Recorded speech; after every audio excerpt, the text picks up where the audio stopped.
நல்ல தகப்பனே, சர்வ வல்லமை உள்ள எங்கள் ஆண்டவரே, இந்த நாளுக்காக உமக்கு நன்றி. கிருபையுள்ள கரத்தில் எங்களை தாழ்த்துகிறோம். தேவனாகிய கர்த்தர் எங்களுக்கு கொடுத்திருக்கிற இந்த சந்தர்ப்பத்திற்காக உமக்கு ஸ்தோத்திரம். சபை கூடி வருவதை சிலர் விட்டு விடுகிறது போல நீங்கள் விட்டு விடாதிருங்கள் என்று சொல்லப்பட்டபடி நாங்கள் கூடி வந்து உம்மை ஆராதிப்பதற்கென்று கொடுத்த இந்த தருணத்துக்காக உமக்கு நன்றி. அப்பா, இந்த மாலை வேளையிலே கர்த்தர் எங்களோடு கூட பேசுவீராக. நாங்கள் கற்றுக்கொள்ள வேண்டிய காரியங்களை தேவ ஆவியானவர் வசனத்திலிருந்து எங்களுக்கு போதிப்பீராக. உம்முடைய கிருபை, இரக்கம், தயவு எங்களை மூடிக்கொள்ளட்டும். எங்கள் ஆண்டவர் இயேசு கிறிஸ்துவின் நாமத்தில் பிதாவே. அப்போஸ்தலர் நடபடிகள் 2ஆம் அதிகாரம் 40ஆம் வசனம். இன்னும் அநேக வார்த்தைகளினாலும் சாட்சி கூறி மாறுபாடுள்ள இந்த சந்ததியை விட்டு விலகி உங்களை ரட்சித்துக் கொள்ளுங்கள் என்று புத்தி சொன்னான். இந்த வசனம் எதை பற்றி சொல்லப்பட்டிருக்கிறது அப்படின்னா, ஆண்டவராக இயேசு கிறிஸ்துவை ஏற்றுக்கொள்ள அல்லது அன்னைக்கு ஜனங்க வந்து அவரை பார்த்து கேட்குறாங்க, நாங்கள் என்ன செய்யணும், இப்போ நாங்கள் அடுத்து என்ன பண்ணணும்? ஏன்னா பேதுரு முதல் பிரசங்கம் பண்ணுறார். இதான் முதல் பிரசங்கம், பேதுரு பண்ணக்கூடிய முதல் பிரசங்கம். சபை காலத்தில் முதல் சபை ஆரம்பிக்கும் போது கர்த்தர் அவர்களை ஆவியில் நிரப்பின போது எழுந்திருச்சு நின்று ஃபஸ்ட்டு பிரசங்கம். இந்த பிரசங்கத்தில் நாங்கள் என்ன செய்யணும் அப்படின்னு சொல்லி அவங்க கேட்டபோது, அப்போ அவங்களுக்கு அவர் சொல்லப்படுகிற மிக முக்கியமான ஒரு வார்த்தை என்னவென்றால், நீங்கள் என்ன செய்யுங்க, மாறுபாடான சந்ததியை விட்டு விலகி உங்களை ரட்சித்துக் கொள்ளுங்கள் அப்படின்னு இருக்கு. மாறுபாடான சந்ததியை விட்டு விலகி உங்களை ரட்சித்துக் கொள்ளுங்கள். ரட்சித்துக் கொள்ளுங்கள்னா என்ன அப்படின்னு கேட்டால், சால்வேஷன் அப்படிங்கிறது ஒரு ரட்சிப்பு. சால்வேஷனுங்கிறது ரட்சிப்பு. அதே நேரத்தில் ரட்சித்துக் கொள்ளுங்கள் அப்படின்னா காப்பாற்றிக் கொள்ளுங்கள், உங்களை என்ன செய்யுங்க, உங்களை பாதுகாத்துக் கொள்ளுங்கள் அப்படின்னு அர்த்தம். இப்போ அவன் வந்து அவர்களை ரட்சித்தான் அப்படின்னா என்ன அர்த்தம்? இஸ்ரவேலுக்கு ரட்சகராக, இப்போ இயேசு கிறிஸ்துவை பற்றியும் இருக்கு. அதே நேரத்தில் இஸ்ரவேலுக்கு ரட்சகராக அப்படின்னா என்ன அர்த்தம்னா சால்வேஷனர், பாதுகாக்கிறவர், சேவியர், அவங்கள வந்து காப்பாற்றுறது அப்படின்னு அர்த்தம். மாறுபாடான சந்ததியை விட்டு விலகி உங்களை ரட்சித்துக் கொள்ளுங்கள். நீங்கள் என்ன பண்ணணும், மாறுபாடு உள்ள சந்ததின்னு ஒன்று இருக்கு. இந்த மாறுபாடுன்றதுல நம்ம போல அதுக்கு முன்னாடி விட்டு விலகி உங்களை ரட்சித்துக் கொள்ளுங்கள் அப்படின்னு ஆண்டவர் சொல்றார். நம்மளை என்ன பண்ணணுமா, செப்பரேட் பண்ணி நம்மளை ரட்சித்துக் கொள்ளணும். சில நேரங்களில் நீங்கள் அந்த இடத்துல ஒன்றுமே செய்ய மாட்டீங்க, இருந்தால் மாட்டிப்பீங்க. ஸோ அந்த இடத்துல நீங்கள் இல்லாமல் இருந்தால் காப்பாற்றப்படுவீர்கள்னு அர்த்தம். நான் சொல்கிறது உங்களுக்கு புரியுதா? இப்போ ஒரு இடத்துல வந்து ஏதோ ஒரு பெரிய பிரச்சனை நடக்குது, கலாட்டா பண்ணிட்டு இருக்கிறாங்க, போலீஸ் வருது, அவங்கள பிடிக்க போது நீங்கள் கலாட்டா ஒன்றும் பண்ணலை, நீங்கள் அந்த இடத்துல என்ன செய்கிறீங்க, ஓரமாக தான் நிற்கிறீங்க. ஆனால் கூட்டிகிட்டு போகும்போது என்ன பண்ணிடுவாங்க, எல்லாரையும் மொத்தமாக கூட்டிகிட்டு போவாங்க, எல்லாருக்கும் சேர்த்து என்ன பண்ணிடுவாங்க, தண்டனை கொடுப்பாங்க. அப்போ நீங்கள் நடுவில் போய், இல்லை சார் எனக்கு அதுக்கு சம்மந்தம் இல்லைனாலே அமைதியாரா அப்படின்னு சொல்லி உங்களை மொத்தமாக தான் நாங்கள் தூக்கிட்டு வந்தோம் அப்படிம்பாங்க. அப்போ ஆண்டவர் என்ன சொல்றாரு, அந்த இடத்தில் இல்லாமல் இருப்பது ரட்சிப்பு. அந்த இடத்துல நீங்க இல்லாமல் இருப்பது ரட்சிப்பு. இந்த இடத்துல வசனம் என்ன சொல்லுதுன்னா, மாறுபாடு உள்ள சந்ததி இருக்கிற இடத்துல நீங்க என்ன செய்யாதீங்க, இருக்காதீங்க, அங்கிருந்து என்ன ஆயிருங்க, விலகி வந்துடுங்க அப்படின்னு சொல்லுது. அப்ப கர்த்தர் இந்த விலக்கி நம்மளை பிரிக்கிறார் பாருங்க, பிரிச்சு பாதுகாக்கிறார் அப்படின்னு ஒன்று இருக்குது இல்லையா, அது ரொம்ப இம்பார்ட்டன்ட். அதுதான் கர்த்தர் நமக்கு செய்யற ப்ரையாரிட்டி, ஃபர்ஸ்ட் இம்பார்ட்டன்ட், முக்கியமான வேலை என்ன அப்படின்னு கேட்டீங்கன்னா, நம்மளை கர்த்தர் வேறு பிரித்து நம்மளை பாதுகாப்பார். நம்மளை என்ன செய்வார், அங்கிருந்து வேறு பிரித்து நம்மளை பத்திரமா பாதுகாப்பார். இப்போ நாம் எல்லாருமே ஒரு இடத்துல இருந்து வேறு பிரிக்கப்பட்டு இங்கே வந்திருக்கிறோம். இந்த இடத்துக்கு ஆண்டவர் நம்மளை கொண்டாந்துருக்காரு. எதுக்கு கொண்டாந்துருக்கிறாரு, ஏன் கொண்டாந்துருக்கிறாரு? ஒருவேளை சில நேரத்தில் நமக்கு அது தெரியாது, நம்ம ஏன் கொண்டு வந்தார், எதுக்காக கர்த்தர் இப்படி பண்ணுறாரு, எதுவும் நமக்கு தெரியாது. ஆனால் கர்த்தர் போ அப்படின்னு சொல்லும் போது நம்ம போகிறோம் இல்லையா, வந்துடுறோம் இல்லையா. அப்படி வரும்பொழுது கர்த்தர் உங்களையும் என்னையும் வேறு பிரிச்சதுக்கான நோக்கத்தை ஒரு நாள் தெரியப்படுத்துவார். அப்போ நமக்கு தெரியும் ஏன் வேறு பிரிச்சாரு அப்படின்னு சொல்லி. நம்மகிட்ட ஒரு ஆண்டவர்கிட்ட ஒரு ஸ்பெஷாலிட்டி இருக்குது.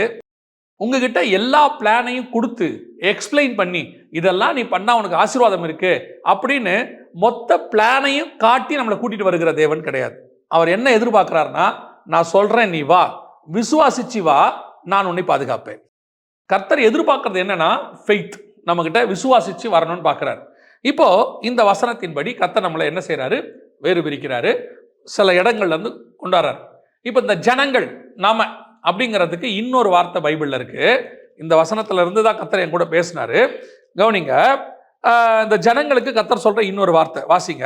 வெளிப்படுத்தின விசேஷம் 17ஆம் அதிகாரம் 15வது வசனம் வாசிங்க. பின்னும் அவன் என்னை நோக்கி, அந்த வேசி உட்கார்ந்திருக்கிற தண்ணீர்களை கண்டாயே, அவைகள் ஜனங்களும் கூட்டங்களும் ஜாதிகளும் பாஷைக்காரருமாம். அந்த தண்ணீர்கள் அப்படிங்கிறதுக்கான அடையாளம் என்ன, அதுக்கு அர்த்தம் என்ன? ஜனங்கள், கூட்டங்கள், ஜாதிகள், பாஷைக்காரர். இங்கிலீஷ்ல மல்டிடியூட்ஸ் அப்படின்னு இருக்குதா. ஸோ தண்ணீர் என்பதற்கு என்ன அடையாளம், என்ன அர்த்தம்? ஜனங்கள் அப்படின்னு அர்த்தம். தண்ணீர் என்பதற்கு ஜனங்கள்னு அர்த்தம். இப்போ கர்த்தர் ஆதியாகமம் 1ஆம் அதிகாரத்தில் மிக முக்கியமான சில காரியங்களை செய்கிறார். அதில் ஒன்று கவனிச்சு பார்த்தீங்கன்னா, 3வது நாள் வரைக்கும் கர்த்தர் கிரியேஷன் பண்ணல. கர்த்தர் என்ன பண்ணல? கிரியேஷன் பண்ணல. எதையும் ஆண்டவர் மண்ணிலிருந்து எதிலிருந்து உண்டாக்கல. முதல் நாள் வெளிச்சம் உண்டாக கடவுது என்றார். அப்படின்னா என்ன அர்த்தம்னா, வெளிச்சம் அவர் முகம். 4வது நாள் தான் சூரியன் சந்திரன் நட்சத்திரங்களை என்ன செய்யறாரு? உண்டாக்குறார். வெளிச்சம்னா அவர் முகம், அதாவது அவர் முகத்தினுடைய வெளிச்சம் பூமியின் மேல வீச கடவுது, அதான் அர்த்தம். இப்போ அவர் முகத்துல இருக்கிறது இங்க வருது. 2வது நாள் பாத்தீங்கன்னா அவர் ஒரு காரியம் செய்யறாரு. 6வது வசனம் வாசிங்க. 1ஆம் அதிகாரம் 6ஆம் வசனம். பின்பு தேவன் ஜலத்தின் மத்தியில் ஆகாய விரிவு உண்டாகக் கடவது என்றும் அது ஜலத்தினின்று ஜலத்தை பிரிக்க கடவது என்றும் சொன்னார். நல்ல கவனிங்க. 2வது நாளும் கர்த்தர் கிரியேஷனை உண்டு பண்ணல. 2 தண்ணீருக்கு நடுவுல என்ன உண்டாக்குறாரு? பிரிவினையை உண்டாக்குறாரு. அந்த இடத்துல வசனம் சொல்லுது, மத்தியில் ஆகாய விரிவு உண்டாக கடவது என்றார், அது ஜலத்தினின்று ஜலத்தை பிரிக்க கடவது என்று சொன்னார்.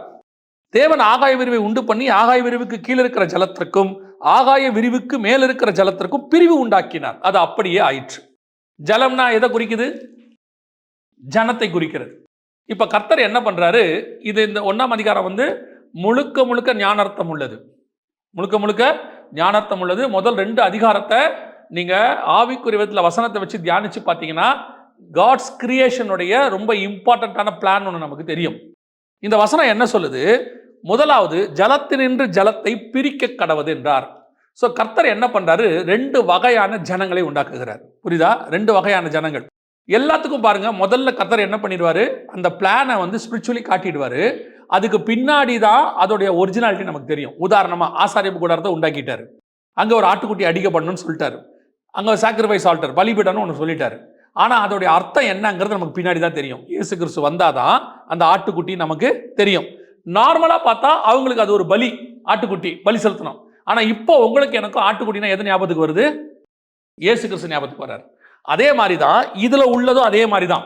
முதல் 2 அதிகாரத்துல உள்ளதும் அதே மாதிரி தான்.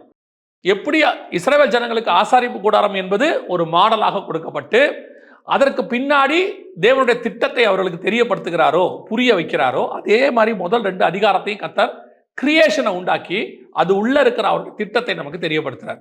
அதுல உள்ள ஒரே ஒரு காரியத்தை தான் நாம இன்னைக்கு பார்க்கிறோம்.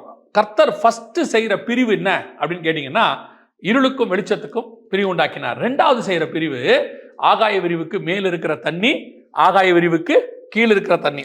இந்த ஆகாய விரிவுக்கு கர்த்தர் வானம் என்று பெயரிட்டார்னு இருக்கு. 8வது வசனம் வாசிங்க. தேவன் ஆகாய விரிவுக்கு வானம் என்று பெயரிட்டார். இந்த ஆகாய விரிவுக்கு பேர் என்ன? வானம். அப்பனா இதை எப்படி பார்க்கணும்? வானத்துக்கு மேலுள்ள தண்ணி, வானத்துக்கு கீழுள்ள தண்ணி. அப்ப தண்ணினா என்ன அர்த்தம்? ஜனம். வானத்துக்கு மேலுள்ள ஜனம், வானத்துக்கு கீழுள்ள ஜனம்.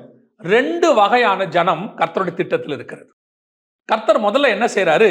இந்த 2 ஜனங்களுக்கும் டிஃபரன்ஸ் இப்ப நமக்கு புரிகிறபடி சொல்லணும்னா, பரலோகத்துக்குரிய ஒரு கூட்டம் இருக்கு, பூமிக்குரிய ஒரு கூட்டம் இருக்கு. வானத்துக்கு மேல இருக்கிற ஒரு ஜனம், வானத்துக்கு கீழ் இருக்கிற ஒரு ஜனம். இந்த 2 ஜனத்துக்கு கர்த்தர் முதல்ல என்ன பண்றாரு? பிரிவினை உண்டாக்குகிறார். இந்த வசனத்தை இப்ப 2:40 அப்போஸ்தலர் பாருங்க. மாறுபாடான சந்ததியை விட்டு விலகி உங்களை ரட்சித்துக் கொள்ளுங்கள். அப்ப அந்த ஜனத்துக்கு உங்களுக்கு என்ன இருக்கணும்? வித்தியாசம் இருக்கணும். இப்போ வானத்துக்குரிய ஜனம் எது, பூமிக்குரிய ஜனம் எது? எப்படி சொல்றது? வானத்துக்குரிய ஜனம்னா தூதர்களா, அங்க இருக்கிறவங்களா அப்படின்னா இல்ல. நம்மிலேயே கர்த்தர் பரலோகத்திற்கென்று முன்குறிக்கப்பட்ட ஒரு ஜனமும் இருக்கிறது. தீங்கு நாளுக்கென்று துன்மார்க்கனை கர்த்தர் ஏற்படுத்தி இருக்கிறார். பூமிக்குரிய ஜனமும் இருக்கு. இன்னும் புரியும்படி சொல்லணும்னா, தரிசனம் உள்ள ஒரு ஜனம் இருக்கு, தரிசனம் இல்லாத ஒரு ஜனம் இருக்கு. இன்னும் சொல்லணும்னா, கர்த்தருடைய திட்டத்தின்படி இருக்கிற ஒரு ஜனம் இருக்கு, கர்த்தருடைய திட்டம் இல்லாத ஒரு ஜனம் இருக்கு. இப்ப கர்த்தர் என்ன செய்யறாரு? இது 2த்துக்கு நடுவில் என்ன உண்டாக்குகிறார்? பிரிவு உண்டாக்குகிறார். நம்ம சொல்றோம் வானத்துக்கு பூமி எவ்வளவு உயரமோ அப்படின்னா என்ன அர்த்தம்? அந்த 2 ஜனங்களுக்கு நடுவுல நமக்கு ஒரு பிரிவினையை கர்த்தர் உண்டாக்கி வச்சுட்டாரு. We are all sons and daughters of God. வானத்தில் உள்ள தேவனுக்கு நாம் எப்படி இருக்கிறோம்? பிள்ளைகளாக இருக்கிறோம். இவர்கள் பூமிக்குரியவர்களுக்கு பிள்ளைகளாக இருக்கிறார்கள். இப்ப நீங்களும் நானும் வானத்துக்குரிய பிள்ளைகளாக தான், பூமிக்குரிய பிள்ளைகள் தானே இருக்கிறோம். ஒரு அப்பா அம்மாக்கு தானே பிறந்தோம். ஆனா கர்த்தர் இப்ப என்ன செய்யறாரு? அப்படித்தான் இருந்துச்சு. இப்ப நடுவுல கர்த்தர் என்ன பண்றாரு? பிரிவினையை உண்டாக்கி நம்மை வானத்துக்குரிய ஜனமாய் மாத்துகிறார். நமக்கும் அவங்களுக்கு என்ன பண்றாரு? நடுவுல ஒரு பெரிய டிஸ்டன்ஸ் உண்டாக்குகிறார். இது 2 சேரக்கூடாதபடிக்கு டிஸ்டன்ஸ் உண்டாக்குகிறார். இதைத்தான் நீங்க நல்லா கவனிச்சு பாத்தீங்கன்னா, ஆதாமை வைத்து ஆபிரகாமை வைத்து கர்த்தர் சொல்லும் போது சொல்ற வார்த்தை வாசிங்க. ஆதியாகமத்தின் புஸ்தகம் 15ஆம் அதிகாரம் 5வது வசனம் வாசி. அவர் அவனை வெளியே அழைத்து நீ வானத்தை அண்ணாந்து பார், நட்சத்திரங்களை எண்ண உன்னாலே கூடுமானால் அவைகளை எண்ணு என்று சொல்லி, பின்பு அவனை நோக்கி, உன் சந்ததி இவ்வண்ணமாயிருக்கும் என்றார். வானத்தில் இருக்கிற நட்சத்திர வண்ணமாக உன் சந்ததி இருக்கும். இது வானத்துக்குரிய சந்ததி. புரியுதா? இப்ப வாசிங்க 22:17 வாசிங்க. நான் உன்னை ஆசீர்வதிக்கவே ஆசீர்வதித்து உன் சந்ததியை வானத்து நட்சத்திரங்களைப் போலவும் கடற்கரை மணலைப் போலவும் பெருகவே பெருகப் பண்ணுவேன் என்றும் உன் சந்ததியார் தங்கள் சத்துருக்களின் வாசல்களைச் சுதந்தரித்துக் கொள்வார்கள் என்றும். 2 இருக்குங்க பாருங்க. இப்ப 2 சந்ததி இருக்குது. ஒன்னு வானத்துக்குரிய சந்ததி, இன்னொன்னு பூமி கடற்கரை பூமியில உள்ளதான ஒரு சந்ததி. இப்போ நட்சத்திரம் வானத்துல இருக்கிறதுக்கும் கடற்கரை மணலுக்கும் எவ்வளவு டிஸ்டன்ஸ் இருக்குது? புரியுதா? இதுவும் சந்ததி, அதுவும் சந்ததி. இப்ப கர்த்தருடைய திட்டம் என்னன்னா, இந்த 2 சந்ததிக்கு நடுவில் என்ன இருக்கணும்? பிரிவு இருக்கணும். இந்த 2 ஒண்ணா என்ன செய்யக்கூடாது? சேரக்கூடாது. வாசிங்க கலாத்தியருக்கு நிருபம் 4ஆம் அதிகாரம் 29ஆம் வசனத்துல வாசிங்க. ஆகிலும் மாம்சத்தின்படி பிறந்தவன் ஆவியின்படி பிறந்தவனை அப்பொழுது துன்பப்படுத்தினது போல இப்பொழுதும் நடந்து வருகிறது. அதை குறித்து வேதம் என்ன சொல்லுகிறது? அடிமையானவளின் மகன் சுயாதீனம் உள்ளவளுடைய குமாரனோடே சுதந்திரவாளியாயிருப்பதில்லை. ஆகையால் அடிமையானவளையும் அவளுடைய மகனையும் புறம்பே தள்ளு என்று சொல்லுகிறது. இந்த அடிமையானவளும் அவருடைய மகன் இருக்கு இல்லையா, ஆகாரையும் இஸ்மவேலையும் சொல்லுது. இவங்களை பத்தி தான் கடற்கரை மணல் அங்க இருக்குது. இந்த இடத்துல நீங்க வாசிக்கும் போது 2 வகையான சந்ததி இருக்கு. அடிமையானவருடைய சந்ததி, சுதந்திரவாளி சந்ததி. அதாவது சாராளுடைய பையன், ஆகாருடைய பையன். இந்த ஆகாருடைய பையனை தான் கடற்கரை மணல்னு கர்த்தர் சொல்றாரு. எப்படி சொல்றாரு? 15:5 சொல்லும் போது வானத்தின் நட்சத்திரம் அது ஈசாக்கு, சாராளுடைய பிள்ளை. 16ஆம் அதிகாரத்துல ஆகார் உள்ள வராங்க. 17ஆம் அதிகாரத்துல ஆண்டவர் பிரமாணங்களை மாத்துறாரு. 22 சொல்லும் பொழுது வானத்து நட்சத்திரம் கடற்கரை மணல் அப்படின்னு மாத்துறாரு. அப்ப 2 சந்ததி வருது. ஒன்னு பூமிக்குரியதான சந்ததி, இன்னொன்று வானத்துக்குரியதான சந்ததி. ஆனா வசனம் சொல்லுது 2ம் ஒன்றாய் இருப்பது இல்லை. இதை என்ன செய்ய? புறம்பேத்தல். இதைத்தான் ஆண்டவர் சொல்றாரு, மாறுபாடான சந்ததியை விட்டு விலகி உங்களை ரட்சித்துக் கொள்ளுங்கள். வானத்துக்குரிய சந்ததியும் பூமிக்குரிய சந்ததியும் இணைந்து இருக்க முடியாது. கர்த்தருடைய தரிசனத்தோடு இருக்கக்கூடியதான சந்ததியும் மாம்சத்தின்படி இந்த பூமிக்குரிய தரிசனத்தோடு இருக்கிற சந்ததியும் என்ன செய்ய முடியாது? இணைந்து இருக்க முடியாது. இதை 2ஐயும் மிக்ஸ் பண்ணீங்கன்னா எப்பவுமே கர்த்தர் சொல்ற வார்த்தை, புதிய திராட்சரசத்தோட பழைய துருத்திய கலந்தா 2மே கெட்டு போகும். புதிய பிரமாணத்தோடு பழைய பிரமாணத்தை என்ன செய்யக்கூடாது? சேர்க்கக்கூடாது. இருளுக்கும் ஒளிக்கும் சம்பந்தம் எது? விசுவாசிக்கும் அவிசுவாசிக்கும் சம்பந்தம் எது? அதே மாதிரிதான் வானத்துக்குரிய சந்ததி, வாக்கு தத்தத்தின் சந்ததி, வானத்துக்குரிய ஜலம், அந்த சந்ததிக்கும் பூமிக்குரிய சந்ததிக்கும் என்ன கிடையாது? சம்பந்தம் கிடையாது. அப்ப ஆண்டவர் என்ன சொல்றாரு? நீங்கள் உலகத்தாரா இல்லாதபடியினால் இன்னைக்கு நீங்களும் உங்களை என்னையும் கர்த்தர் வானத்துக்குரிய சந்ததியாக தேர்ந்தெடுத்திருக்கிறார். வானத்தின் நட்சத்திரங்களை போல கர்த்தர் வேறு பிரிச்சிருக்கிறார். இப்போ இந்த வேறு பிரிக்கப்பட்ட சந்ததிக்கும் இந்த பூமிக்குரிய சந்ததிக்கு நடுவில் என்ன இருக்குது? பெரிய கேப் இருக்குது. இந்த கேப் என்னன்னு கேட்டீங்கன்னா, எல்லாத்துலயும் இருக்கும், எல்லாத்துலயும் இருக்கணும். வானத்துக்குரிய சந்ததியோட தரிசனம் வேறு, பூமிக்குரிய சந்ததியோட தரிசனம் வேறு. அவனுக்குரிய ஆசீர்வாதம் வேறு, இவனுக்குரிய ஆசீர்வாதம் வேறு. அவனுக்குரியதான பிரமாணம் வேறு, இவனுக்குரிய பிரமாணம் வேறு. இவனுடைய முடிவு வேறு, அவனுடைய முடிவு வேறு. எல்லாமே டிஃபரெண்ட். இந்த 2ஓட நீங்க எப்படி இருப்பீங்க? ஆண்டவர் சொல்றாரு, நன்மை தீமை அறியத்தக்க விருட்சத்தை சாப்பிட்ட அந்த ஆதாம் இனி எதை சாப்பிடக்கூடாது? ஜீவ விருட்சத்தையும் சாப்பிடக்கூடாது. 2ஐயும் சேர்த்து என்ன பண்ணக்கூடாது? அவன் சாப்பிடக்கூடாது. ஏன் சாப்பிடக்கூடாது? அது மரணம் கொண்டு வரும், இது நித்திய ஜீவனை கொண்டு வரும். மரணத்தையும் நித்திய ஜீவனையும் ஒன்னா சேர்க்கவே முடியாது. அப்ப இது 2த்துக்கு நடுவில் என்ன இருக்கணும்? பிரிவு இருக்கணும். இது எப்ப கர்த்தர் உண்டாக்குறாரு? ஆதியாகமத்துல 2ஆம் நாள் கர்த்தர் உண்டாக்குறாரு. எப்போ பாவமும் இருளும் பரிசுத்தமும் தனியாய் பிரிக்கப்பட்டதோ அப்பவே கர்த்தர் சொல்லிட்டாரு, அந்த சந்ததி வேறு, இந்த சந்ததி வேறு. இப்போ உங்களை என்னையும் வானத்துக்குரிய சந்ததியா தான் கூப்பிட்டுருக்காரு, மாற்றுக்கிறதே கிடையாது. ஏன்னா அவரோட ரத்தத்தால் நம்ம கழுவப்பட்டு கர்த்தர் நடுவில் நமக்கு நடுவில் என்ன பண்ணிட்டாரு? ஒரு பிரிவினை உண்டாக்கி நம்மளை வானத்துக்குரிய நட்சத்திரங்களாக மாற்றி இருக்கிறார். ஏன்னா அப்படிதான் நமக்கு என்ன சொல்லுது? தானியேலின் புஸ்தகம் சொல்லுது, அநேகரை நீதிக்கு உட்படுத்துகிறவர்கள் ஆகாய மண்டலத்தில் நட்சத்திரங்களை போல இருப்பார்கள் அப்படின்னு இருக்கு. சோ கர்த்தர் உங்களை என்னையும் வானத்துக்குரிய சந்ததியா மாற்றி இருக்கிறார். ஆனால் உங்களுக்கு எனக்கு இப்ப என்ன பிரச்சனை இருக்குது அப்படின்னு கேட்டீங்கன்னா, இந்த நடுவுல ஒரு கேப் இருக்குல்ல, இந்த கேப் இருக்கா? நடுவுல ஒரு பிரிவு இருக்குல்ல, உங்களுக்கும் உலகத்துக்கும் பிரிவு இருக்குதா? நல்லா கவனிச்சுக்கொள்ளுங்க. இந்த வானத்துக்கும் பூமிக்கும் நடுவில் இருக்கிற கேப்பு ஒரு நாள் சேருவதற்கு வாய்ப்பு இருக்குது. சேருவதற்கு வாய்ப்பு இருக்குது. ஆனா சேரக்கூடாதபடிக்கு கர்த்தர் என்ன பண்ணியிருக்கிறாரு? பிரிவினை உண்டாக்கினார். இது ரெண்டும் சேர முடியும், ரெண்டும் என்ன செய்யும்? சேர முடியும். ஆனா சேர்ந்தால் அது அழிவைத்தான் உண்டாக்கும். வாசிங்க, அது 7ஆம் அதிகாரம் 11ஆம் வசனம் வாசி. நோவாவுக்கு 600ஆம் வயதாகவும் வருஷம் 2ஆம் மாதம் 17ஆம் தேதியாகிய அந்நாளிலே மகா ஆழத்தின் ஊற்றுக்கண்களெல்லாம் பிளந்தன, வானத்தின் மதகுகளும் திறவுண்டன. அப்படின்னா என்ன அர்த்தம்? கீழே இருக்கிற ஜனமும் மேல இருக்கிற ஜனமும் ஒன்னா சேர போதுன்னு அர்த்தம். இதைத்தான் நோவா கிட்ட சொல்றாரு, தேவபுத்திரர் மனுஷகுமாரத்திகளோடு தங்களை என்ன செய்யறாங்க? இணைச்சு கொள்றாங்க. அப்ப தரிசனம் உள்ளவனும் உலக தரிசனம் உள்ளவனும் பரலோக தரிசனம் உள்ளவனும் ஒன்னா சேரவே முடியாது.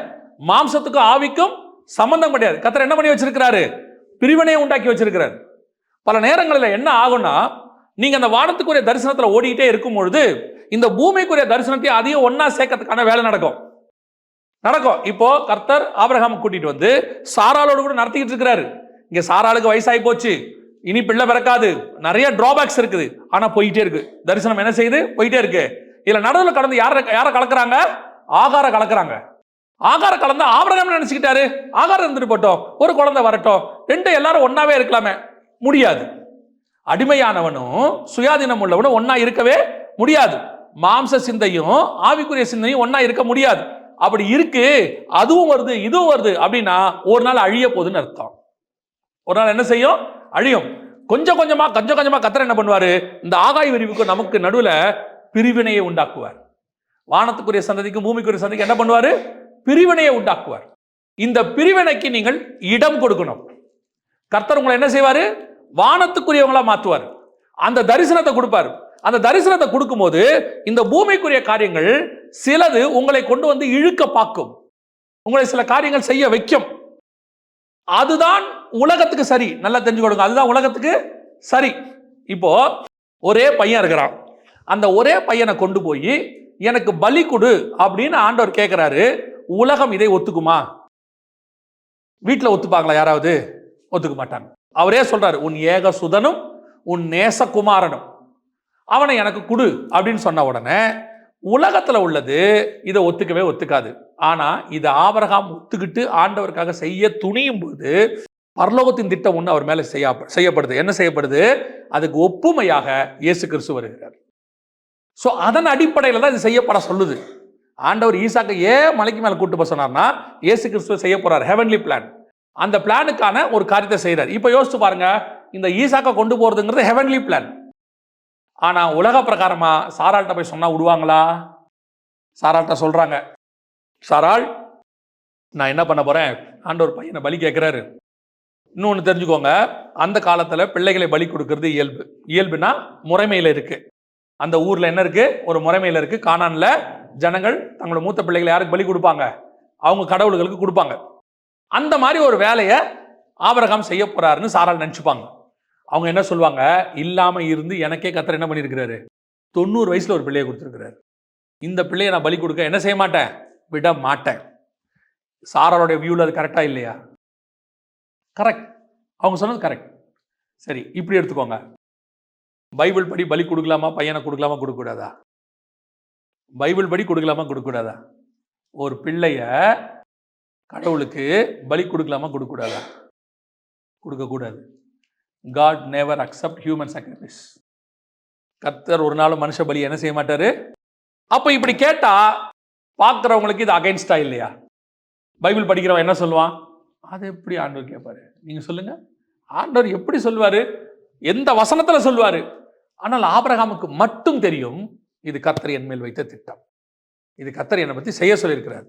சில நேரங்களிலே வானத்துக்குரிய சந்ததியில இருக்கிற உங்களுக்கும் எனக்கும் கர்த்தர் சொல்லக்கூடிய திட்டம் இந்த உலகம் ஏற்றுக்கொள்ளக்கூடாததாக இருக்கும். உங்களுக்கு ஆதரவா ஒரு கருத்து இருக்காது, ஒண்ணுமே இருக்காது. ஆனா கர்த்தர் சொல்லுவாரு, செய் அப்படிம்பாரு, செய்யும் பாரு. இப்போ உங்களுக்கு இருக்கிற ஒரே போராட்டம், கர்த்தருடைய வார்த்தையை கேட்டுட்டு இந்த வானத்துக்குரிய பிளானை செய்ய போறீங்களா, இல்ல இந்த உலகத்தோடு கூட சேர்ந்து அத்தனை பேர் உனக்கு ஹெல்ப் பண்ணுவான் இந்த பிளானை செய்யாம இருக்கிறதுக்கு. இந்த ஹெவன்லி பிளான் இருக்குல்ல, அதை செய்யாம இருக்கிறதுக்கு உலகத்தில் இருக்கிற அத்தனை பேர் என்ன செய்வான்? ஹெல்ப் பண்ணுவான் அவங்களுக்கு. அவன் சொல்லுவான், நாங்க பாத்துக்கிறோம் ஆபிரகாம், நீ ஒன்றும் கவலைப்படாத, ஆண்டவர் என்னதான் செய்யறாரு, என்னதான் பண்ணுவார் பார்த்துப்போம். அது எப்படி பிள்ளையை கேட்பாரு? அதெல்லாம் கர்த்தர் ஒத்துக்கு அதெல்லாம் செய்ய மாட்டாரு, தைரியமாரு, நாங்க இருக்கிறோம், நாங்க ஜெபம் பண்ணுவோம், உபவாசம் இருப்போம் அப்படின்லாம்பா. ஆனா இது 100% காட் அவனை கூப்பிட்டாரு ஆபிரகாம. இன்னைக்கு உங்க பிள்ளைய கர்த்தர் அப்படி கேட்கிறாருன்னு சொன்னா உங்களால ஒத்துக்க முடியுமா? இவ்வளோ எக்ஸாம்பிள்ஸ் இருக்கு. கர்த்தர் பலி கேட்க போறதில்ல, கொடுக்க மாட்டாரு. சரி செய்ய சொல்றாரு, சரின்னு சொல்றதுக்காவது உங்க வாய் வருமா?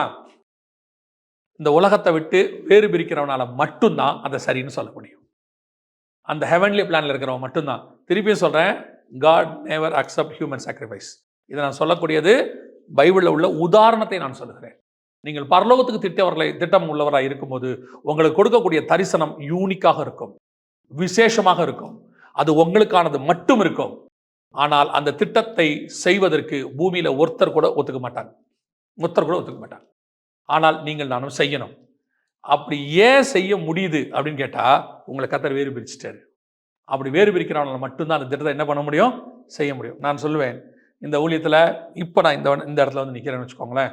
இந்த இடத்துல நான் நிற்கிறதுக்கு 3 முக்கியமான ஒரு காரியத்தை வாழ்க்கையில் ஆண்டவர் செஞ்சார். அதுவும் ஆண்டவர் தான் செஞ்சார், நான் செய்யல. முதல் காரியம் நான் நினைக்கிறது, இந்த 3மே நான் நினைக்கிறது. முதலாவது என்னன்னு பார்த்தீங்கன்னு சொன்னால், 1992 திடீர்னு ஒரு நண்பர் என்னை கூப்பிட்டு சொல்கிறாரு, என் கூட கொஞ்சம் வா, நான் உங்கள்கிட்ட பேசணுங்கிறாரு. போகிறோம், உட்காடுறோம், ஆண்டவரை பற்றி பேசுகிறாரு. நான் ஆல்ரெடி ஒரு சிஎஸ்ஐ குடும்பத்தில் உள்ள ஒரு ஆள். ஆனால் அவர் வந்து பிராமண குலத்தை சேர்ந்தவர். அவர் சொல்கிறாரு, ஆண்டவரை பற்றி என்கிட்ட சொல்கிறாரு, கேட்குறாரு. அந்த இடத்துல என் கூட சர்ச்சுக்கு வாங்குறாரு. அவர் பேசி தான் முடிச்சார், ஒன்றுமே செய்யலை. ஆனால் அவர் என்ன சொன்னார் காஸ்பல் எனக்கு தெரியாது. ஒன்று மட்டும் தோணுது, இவர் இவ்வளோ பேசுகிறாரு, நம்ம போகணும் அப்படின்னு. அது கர்த்தரே என்னை நடத்தி கொண்டு வந்தாருன்னு சொல்லுவேன். அந்த வேறுபாடு அங்கேருந்து அன்னைக்கு வந்து எனக்கு பிடிச்சமான காரியங்கள்லாம் இருக்குது, அத்தனையும் டிவியில் ஓடுது, என்னை சுற்றி நடக்குது, எல்லாத்தையும் விட்டுட்டு அப்படியே ஆண்டவர் இழுத்துட்டு போகிறாரு என்ன. அது என் நினைவே இல்லைம்ப, அப்படியே கையை பிடிச்சி கூட்டிகிட்டு போனார். அதை வந்து யாரும் ஒத்துக்கவே மாட்டாங்க அன்றைக்கி. ஏன்னா எங்கள் வீட்டிலலாம் சொல்லுவாங்க, நாங்கள் கொண்டு தான் சர்ச்சுக்கு போகிறோம், நீ என்ன புதுசாக பெண்டிகாஸ்டலுக்குள்ளே வெந்தகோஸ்தே அப்படின்னு உள்ளே போகிறேன். இன்னும் சொல்ல போனால் எங்கள் அம்மாக்கெலாம் அப்போ வெந்தகோஸ்தே பிடிக்காது, பெண்டிகாஸ்டலுங்கிறது எங்கள் அம்மாவுக்கு பிடிக்காது. ஏன்னா அவங்க வந்து அந்நிய பாஷை பேசுவாங்க, கை தட்டுவாங்க, அல்லேலூயா சொல்லுவாங்க. அன்றைக்கி அவங்களுக்கு பேர் அல்லேலூயா கூட்டம். எங்கள் அம்மாவுக்கு அது பிடிக்காது, அலோ பண்ணவே மாட்டாங்க. ஆனால் அன்றைக்கி எல்லாமே நடந்துச்சு. நீங்கள் நம்புங்க, நான் ஞானஸ்நானம் எடுத்தது எங்கள் அம்மாவுக்கு தெரியவே தெரியாது. இத்தனைக்கும் எங்கள் அம்மா கிறிஸ்டியன், ஞானமே அவங்களுக்கு தெரியவே தெரியாது. தெரியாமல் தான் எடுத்தேன். ஏன்னா அவங்க தண்ணியில் மூழ்கி எடுக்கிற ஞானஸ்நானத்தை ஒத்துக்க மாட்டாங்க, அவங்களுக்கு தெரியாமல் தான் நான் எடுத்தேன். இந்த வேறுபாடு பிரிக்கிறாருல்ல, இதுக்கு நம்ம என்ன செய்யணும்? முதலாவது ஒப்பு கொடுத்தோம். ரெண்டாவது 2004 ஊழியத்துக்கு கர்த்தர் வர சொன்னார். அவர் வர சொன்ன போது எனக்கு எல்லாமே என்னுடைய ஃபேவரட், அல்லது எனக்கு ஃபேவராக இருக்க எல்லாம் இருக்கிறதுல என்னோட ஃபேவரட்டான விஷயம் அத்தனையும் இருக்கேன். கர்த்தர் சொல்றாரு, இதை விட்டுட்டு நீ இந்தியாவுக்கு போ அப்படிங்கிறாரு. அதையும் சொல்லுவேன், நான் அல்ல, முழு மைண்ட் எனக்கு அங்கேருந்து எடுத்துட்டார் ஆண்டவர். ஊழியத்துக்கு போகணும், அவ்வளோதான் ஆண்டவர் சொன்னது. அப்படியே புறப்பட்டு வந்தோம். நீங்கள் நம்புங்க, 2 பேரை தவிர அத்தனை பேரும் என்னை பைத்தியம்னு சொன்னாங்க. உண்மையிலே சொன்னாங்க. ஆண்டவர் தான் கொடுத்து வெளிநாட்டு கூட்டு போறாரு, அங்கே போகிற ஆண்டவர் திருப்பி வர சொல்லுவாரா அப்படின்னு நிறைய எதிர்ப்புகள். அதாவது டிஸ்கரேஜ் பண்ணுற வேர்ட். மாதம் அன்னைக்கு உள்ள சம்பளம் 70,000 ரூபா சம்பளம். அந்த 70,000 ரூபா சம்பளத்தை நான் பெருசுன்னு சொல்லலை, இப்பயும் சொல்கிறேன். அதை விட்டுட்டு வர்றத அவங்களுக்கு அது பெருசாக தெரியுது. அவங்க சொல்லப்படுறது எல்லாம் நியாயம். என் ஃப்ரெண்டு ஒருத்தன், எங்கள் அம்மா, 2 பேரை தவிர ஒருத்தரும் நான் வந்ததை அக்செப்ட் பண்ணவே இல்லை. என்னை எல்லாருமே கேவலமாக தான் பேசினாங்க, அத்தனை பேர் கேவலமாக பேசினாங்க. ஆனால் அந்த இடத்துல அந்த முடிவை எடுக்கிறதுக்கு ஆவியானவர் ஒரு டிசிஷன் கொடுத்தாரு. ஒரு முடிவு, இல்லை நீ வா, நீ பண்ணணும் அப்படின்னு சொல்லி ஒரு டிசிஷன் கொடுத்தாரு. இது 2வது ஸ்டெப். 3வது, இப்போ இங்கே இருக்கோம் பாருங்க, இந்த இடத்துல இருக்கோம்ல, இதை 2016 இங்கே ஆண்டவர் வர சொன்னார். இந்த இடத்துக்கு நீ போ அப்படின்னாரு. நீங்கள் உட்காந்துருக்கிற இந்த இடம், இப்போ நீங்கள் பார்க்குற இந்த இடம் முதல்ல நீங்கள் யாருமே பார்த்ததில்லை. இங்கே இருக்கிற யாருமே என்ன செஞ்சதில்லை, பார்த்ததில்லை. இப்போ நீங்கள் பார்க்குற எதுவுமே இல்லாமல், ஒரு ரோடு இல்லாமல், ப்ராப்பராக இங்கே வரத்துக்கு ஒன்றுமே இல்லாமல், 2 மேடு ஏறி வரணும். மலை குன்று மாதிரி இருக்கும், அதை ஏறி தான் வரணும். எதிரில் பார்த்தீங்கன்னா தெரியும், அதை ஏறி தான் இங்கே வரணும். அந்த சகோதரர், எனக்கு ஒரு பிரதர் தான் இதை கொடுத்தாங்க. அவங்க கூட்டிகிட்டு வரும்போது மினிமம் ஒரு 1/2 மணி நேரமாவது ஆச்சு நாங்கள் இங்கே வரத்துக்கு, வந்து சேர்ந்து இந்த இடத்துக்கு வந்து நிற்கிறது. அந்த இடம், இந்த இடத்த ஆண்டவர் வந்து உனக்கு தரேன்னு இங்கே நிற்கும் போது என்கிட்ட சொல்கிறாரு, உணர்த்துறாரு, இந்த இடம் தான் நான் உனக்கு சொன்ன இடம், இங்கே தான் நீ அந்த ஊழியத்தை ஆரம்பிக்கணும் அப்படிங்கிறாரு. அந்த வார்த்தையை மட்டும்தான் நம்புகிறோம். ஆனால் என்னை சுற்றி இருக்கிற எதுவுமே நம்புவதுக்கு ஏதுவான காரியம் கிடையாது. ஏன்னு சொன்னீங்கன்னா, மனுஷன் நடந்து வரத்துக்கே 1/2 மணி நேரம் ஆகுது. இங்கே வந்து ஊழியம் செய்யணும்னா எப்படி இருக்கும் யோசிச்சு பாருங்க. இப்போ நீங்கள் பார்க்குற இவ்வளோ பெரிய காரியங்கள் எதுவுமே அங்கே ஒரு செங்கல் கூட கிடையாது. ஆனால் கர்த்தர் சொன்ன வார்த்தை, நீ அங்கே போ, அங்கே உனக்கு நான் ஒரு திட்டத்தை வச்சிருக்கிறேன். நோவாவுக்கு ஒரு 100 வருஷத்துக்கு முன்னாடி ஒரு காரியத்தை சொல்லி பேழையை கட்ட ஆரம்பின்றார். எங்க ஆரம்பி? இந்த லேண்டில் ஆரம்பி. லேண்டில் கட்டினா எதுக்கு பேழை? பேழை எங்க கட்டணும் நியாயமா? தண்ணியில கட்டணும். தண்ணிக்கு பக்கத்தில் கட்டி தண்ணியில் விடணும். அதான் செய்வாங்க. சம்பந்தமே இல்லாமல் பேழையை கட்டுக்கிறார். எது கட்டணும்? எல்லாரும் ஒரு உலக அழிவு வரப்போது, காப்பாற்றுறதுக்கு கட்டு அப்படிங்கிறார். அதே மாதிரி ஒரு வேலை தான் இது. இங்க வந்து செய் அப்படின்னு சொன்னார். பெரிய ஆச்சரியம் என்னன்னா, இந்த இந்த இந்த காரியத்தை, இந்த விஷனை ஒரு 5-6 பேரை தவிர நான் வேற யாருக்கிட்டையுமே ஷேர் பண்ணலை. ஏன்னு சொன்னா, இதை பைத்தியம்னு சொல்லக்கூடியவங்க என் கூட இருந்தாங்க. இங்கே போய் கட்டுறதுக்கு பேசாமல் சென்னையில் ஒரு வீடு வாங்கலாம், அங்கே ஒரு ஆஃபீஸ் போடலாம், இவ்வளோ காசை நீங்கள் இங்கே போய் செலவு பண்ணணுமா, யோசிச்சு பாருங்க அப்படின்னு என்னை டிஸ்கரேஜ் பண்ணி இந்த ஊழியத்தை செய்ய விடாமல் என் தரிசனத்தை விட்டு கீழே தள்ளக்கூடியதான அந்த பூமிக்குரிய வார்த்தை என் காதில் கேட்டுக்கிட்டே இருக்கும். சாதாரணமா இல்லை, கேட்டுக்கிட்டே இருக்கும். இதை தாண்டி இதை செய்யணும். இதை ஏன்னா இது காட்ஸ் பிளான். ஆண்டவர் சொல்றாரு, யோசிச்சு பாருங்க, ரோடு இல்லாத இடத்துல இருந்து ரோடு உருவாக்குறாரு. ஒரு கிலோமீட்டர் 150 மீட்டருக்கு ரோடு உருவாக்குறாரு. இந்த ஒரு ஆட்களுக்காக ரோடு போட்டு கொடுக்கிறார் ஆண்டவர். 3 ஃபேஸ் கனெக்ஷன் கொடுக்கிறாரு, 2 ஊத்து கொடுக்கிறார் தண்ணி. அதெல்லாத்தையும் தாண்டி இதை செய்யறதுக்கு மனுஷங்களை கொடுக்கிறாரு. அதான் இருக்கிறதுலே பெரிய கஷ்டம். காசு இருந்தா கூட இங்கெல்லாம் கட்ட முடியாது. அதை கொடுத்து இவ்வளோ பேரை கொண்டு வராரு. இந்த தரிசனத்தை யோசிங்க. இதை நீங்க போய் யாருக்கிட்ட ஷேர் பண்ணாலும் ஏற்றுக்கொள்ள மாட்டாங்க. அன்லெஸ் அந்த வானத்துக்குரிய தரிசனம் உள்ளவர்கள் மட்டும்தான் ஏற்றுக்கொள்வார்கள். அது இருந்தா மட்டும்தான் அவங்களுக்கு புரியும். இல்லைன்னா இதெல்லாம் பைத்தியகாரத்தனமா இருக்குது. காட்டுக்குள்ள போய் அதுவும் ஏதோ ஒரு இடத்துல இப்படி செய்யறாங்களே, இது எதுக்கு இவ்வளவு அங்க செலவு பண்ணணும், ஏன் பண்ணணும், அதுவும் ரோடு இல்ல, ஆக்சசபிள் கிடையாது அப்படிம்பாங்க. நான் சொல்றேன், நீங்க வானத்துக்குரிய சந்ததியா இருந்தீங்கன்னா உங்களுக்கு கொடுக்கப்படுகிற எல்லா பிளானும் யூனிக்கா தான் இருக்கும். அந்த பிளானை பூமிக்குரிய சந்ததிக்கு புரியாது, ஏற்றுக்கொள்ள மாட்டார்கள். இன்னும் சொல்ல போனால் உங்களை செய்ய விடாமல் தடுப்பார்கள். ஆனா ஆபிரகாம் என்ன பண்ணான் தெரியுமா? கர்த்தர் சொன்ன உடனே அதிகாலையில் எழுந்து, அதான் ரொம்ப இம்பார்ட்டன்ட். 22ஆம் அதிகாரம் 3ஆம் வசனம் வாசிங்க பார்ப்போம். ஆபிரகாம் அதிகாலையில் எழுந்து தன் கழுதையின் மேல் சேணங்கட்டி தன் வேலைக்காரரில் 2 பேரையும் தன் குமாரன் ஈசாக்கையும் கூட்டிக் கொண்டு தகன பலிக்கு கட்டைகளையும் பிளந்து கொண்டு தேவன் தனக்கு குறித்த இடத்திற்கு புறப்பட்டு போனான். நல்லா கவனிச்சு பாருங்க. சாராள் மிக்ஸே ஆக மாட்டாங்க. அதுல சாராள் என்ன ஆக மாட்டாங்க, சொல்லவே மாட்டான். சாராளுக்கிட்ட என்ன நடக்குதுன்னு கூட சொல்ல மாட்டான், யாருக்கிட்டையும் சொல்ல மாட்டான். சரி 2-3 நாள் இருந்துட்டு விருந்து சாப்பிட்டுட்டு பையனை பலி கொடுக்க போறோம், சரி பையன் கூட ஒரு 2-3 நாள் ஜாலியா இருப்போம், அவனுக்கு தேவையானதெல்லாம் வாங்கி கொடுப்போம், அதுக்கப்புறமா கொண்டு போய் பலி கொடுப்போம் அப்படின்னு கூட அவன் யோசிக்கவே இல்லை. அவன் செஞ்சது என்ன? அதிகாலையில் எழுந்து மறுநாள் காலையில் 7 மணிக்கு எழுந்துட்டான். சரி, காட்ஸ் பிளானை, கர்த்தர் உங்க மேல வச்ச திட்டத்தை செய்யணும்னா அது உங்களுக்கு மட்டும்தான் புரியும், நீங்க மட்டும்தான் செய்யவும் முடியும். ஏன்னா அது உங்க மேல வச்சது, அது உலகத்துக்கு புரியாது, சொன்னாலும் தெரியாது. அந்த மாதிரி ஆட்கள்கிட்ட சொல்லாமல் இருப்பது நல்லது. நீங்க அங்க ஷேர் பண்ணீங்க, உங்க விசுவாசத்தை குலைச்சிருவாங்க, உங்களை செய்ய விட மாட்டாங்க. எதுக்கு அப்படின்னு அவங்க பேசி என்ன பண்ணிடுவாங்க, அந்த திட்டத்துல இருந்து உங்களை தூக்கிடுவாங்க. யாரை கொண்டு வந்து கர்த்தர் திட்டத்தை வைக்கிறாரோ அவனுக்கு மட்டும்தான் பிரியும். மற்றவங்களை விட்டு கர்த்தர் என்ன பண்ணுவாரு? அப்படியே பிரிப்பாரு. நடுவில் ஒரு பிரிவினை உண்டாக்கிடுவாரு. நான் எப்பவுமே சொல்வேன், ஒரு சிலர்லாம் இந்த ஊழியத்தின் பாதையில் ஆரம்பத்தில் நிறைய அகெயின்ஸ்ட் வரும்போது அவர்கள் வந்து எதிர்த்துட்டு போவாங்க. போகும்போது ஒரு நாள் கூட கர்த்தர் போய் அவங்களோட ஒப்புரவாகிய கூட்டிட்டு வந்து சொல்ல மாட்டார். அவங்க அந்த தரிசனத்தில் இல்லாம போறாங்க அப்படின்னா கர்த்தர் சொல்வாரு, ஒண்ணுமே பேசாத, விட்டுரு. தரிசனத்தில் உள்ளவன் உன் கூட டிராவல் பண்ணுவான், தரிசனத்தில் இல்லையா டிராவல் பண்ண மாட்டான். நீ போய் என்ன பண்ணாத, உன் தரிசனத்தில் எக்ஸ்பிளைன் பண்ணி ஐயோ இப்படி நடக்குது அதெல்லாம் சொல்லாத. அவன் தரிசனம், இப்போ லோத்து வரணும்னா கானானுக்கு என்ன பண்ணுவான்?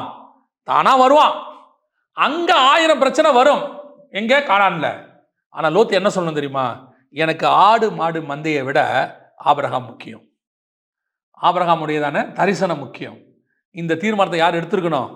லோத்து எடுத்திருக்கணும். இப்போ லோத்துக்கு ஆபிரகாம் கூட இருக்கிறத விட ஆடு மாடு முக்கியமாக போச்சு. விளைவென்ன? ஒரு நாள் சோதோம் அழிந்தது. அந்த அழிவில் லோத்து எந்த ஆடு மாடுகளுக்காக சோதோமுக்கு போனானோ எல்லாத்தையும் இழந்துட்டு வெறும் கையாய் திரும்பி வந்தான். நல்லா புரிஞ்சுக்கொள்ளுங்க, வானத்துக்குரிய சந்ததிக்கும் பூமிக்குரிய சந்ததிக்கும் நிறைய டிஃபரன்ஸ் இருக்கு. அந்த வானத்துக்குரிய சந்ததிக்கு மட்டும்தான் அது புரியும், மற்ற ஜனத்துக்கு அது என்ன செய்யாது, புரியாது. ஏன்னா கர்த்தரே அப்படி ஆக்கி வச்சிருக்கிறார். இப்போ உங்களுக்கு இந்த பூமியில் இருக்கிற எல்லாம் தெரியுது இல்லை, வானத்தில் நடக்கக்கூடியதான காரியங்கள் உங்களுக்கு தெரியுமா? உங்களுக்கு எதாவது தெரியுமா? தெரியாது. சயின்ஸில் சொல்லுவாங்க, மேகம் வருது, தண்ணிலாம் ஆகுது, எவாப்ரேட் ஆகுது, மேகம் ஃபார்ம் ஆகுது, இடிக்குது, இடி இடிக்குது, அங்கேருந்து மின்னல் வருது, எல்லாம் சொல்கிறாங்க. எதையாவது நீங்கள் மேகத்துக்குள்ளே இருந்து பார்த்துருக்கீங்களா? அது நடக்கிற விஷயத்தை, ப்ராசஸை? அது நமக்கு புரியவும் புரியாது.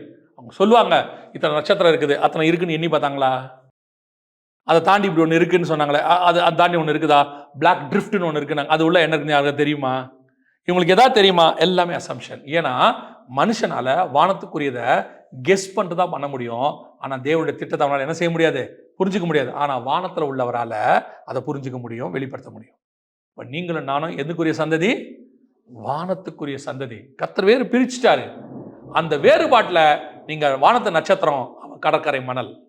அந்த கடற்கரை மணல் இந்த வானத்து நட்சத்திரம் சேர்ந்துச்சு, அழிவு. அதான் கர்த்தர் சொல்றாரு. அந்த டிஃபரன்சியேஷன் இருக்கட்டும். இது ஃபர்ஸ்ட். இரண்டாவது வாசிங்க, 9வது வசனம் வாசிங்க. ஆதியாகமத்தின் புத்தகம் 1ஆம் அதிகாரம் 9ஆம் வசனம். பின்பு தேவன், வானத்தின் கீழே இருக்கிற ஜலம் ஓரிடத்தில் சேரவும் வெட்டாந்தரை காணப்படவும் கடவது என்றார். அது அப்படியே ஆயிற்று. இப்ப பாருங்க, ரெண்டாவது பூமியிலேயே கர்த்தர் ஒரு பிரிவினை உண்டாக்குறாரு. இப்ப வானத்துக்கு மேல இருக்கிற ஜலத்துக்கும் பூமிக்கு மேல இருக்கிற ஜலத்துக்கும் கர்த்தர் என்ன பண்ணிட்டாரு? டிஃபரன்ஸ் உண்டாக்கிட்டாரு. ஆனா இப்ப ரெண்டாவது ஒன்று டிஃபரன்ஸ் உண்டாக்குறாரு. என்னது? பூமியில உள்ள ஜலத்துக்கும் வெட்டாந்தரைக்கு என்ன உண்டாக்குனார்? தண்ணீர் எல்லாம் ஒரு இடத்தில் சேர கடவுது, வெட்டாந்தரை உண்டாக்க கடவுது. இந்த டிஃபரன்ஸ். இந்த தண்ணீர் என்பது எதற்கு அடையாளமா இருக்குது? இந்த வெட்டாந்தரை என்பது எதுக்கு அடையாளமா இருக்குது அப்படின்னு பார்த்தீங்கன்னு சொன்னா, இந்த தண்ணீர் என்பது, இதுதான் பேதுரு சொன்னது, மாறுபாடுள்ள சந்ததி. பூமிக்குள்ளேயே உங்களுக்கும் எனக்கும் அகைன்ஸ்டா ஒரு கூட்டத்தை கர்த்தர் வச்சிருக்கிறார்.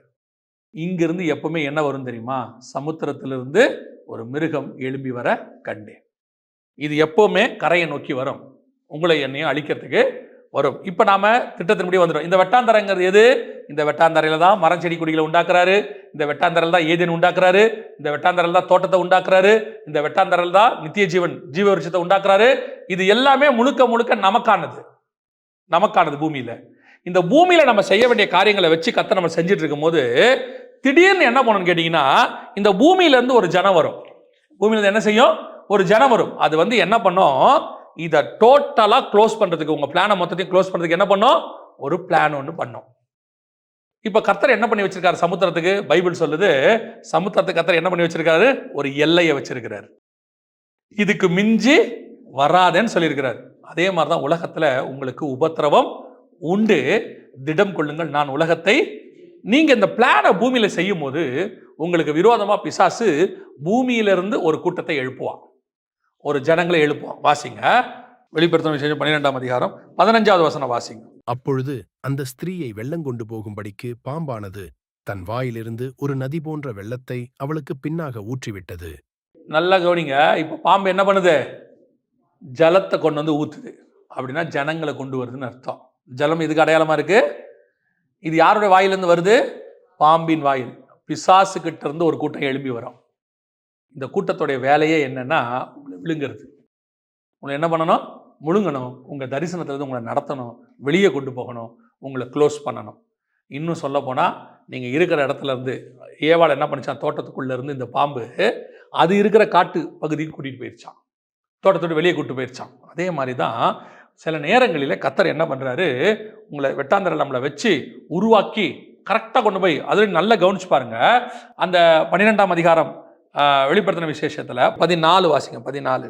ஸ்திரீயானவள் அந்த பாம்பின் முகத்திற்கு விலகி ஒரு காலமும் காலங்களும் அரைக்காலமுமாக போஷிக்கப்படத்தக்கதாய் வனாந்தரத்தில் உள்ள தன்னிடத்திற்கு பறந்து போகும்படி பெருங்கழுகின் 2 சிறகுகள் அவளுக்கு கொடுக்கப்பட்டது. கர்த்தர் நீட்டா போஷிக்கிறதுக்கு ஒரு இடத்தை உண்டாக்கி வச்சிருக்கிறார். என்ன பண்ணி வச்சிருக்கிறாரு? ரெடி பண்ணி வச்சிருக்கிறாராம். 6வது வசனம் வாசிங்க.